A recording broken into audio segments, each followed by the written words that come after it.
চিৎকার শুরু হয়ে গেল। মুক্তিযুদ্ধের আংশিক প্রেক্ষাপটের গল্প।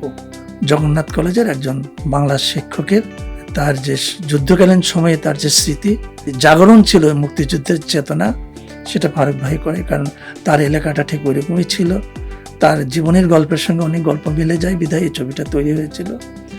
রাধাকৃষ্ণের পরিকল্পনাটা শুরু হয়ে গেল। পাশাপাশি ফজলুর রশিদ ঢালী, সুনীল গঙ্গোপাধ্যায়ের উপন্যাস তখন প্রথম প্রকাশ হয়ে ছোট্ট উপন্যাসটার মলাটে এবং প্রত্যেকটা মানে ছবি দিয়ে উপন্যাসটা ছাপিয়ে ঠিক সিনেমাটিক ডেসক্রিপশনের মতো পোয়েটিক ডেসক্রিপশন, মানে পড়েই একটা ভিজুয়াল চলে আসতেছে। তখন আমরা চিন্তা করলাম যে এই ছবি, এটা একটা ভালো ছবি হতে পারে। প্রস্তুতি চলছে, ছবির গান রেকর্ডিং হচ্ছে। বনমালে তুমি পরজন্মে হয়ে রাধা, সেদিন দুলেছন বনে, অনেক রকম গান ইমতিয়াজ বুলবুল তৈরি করছে।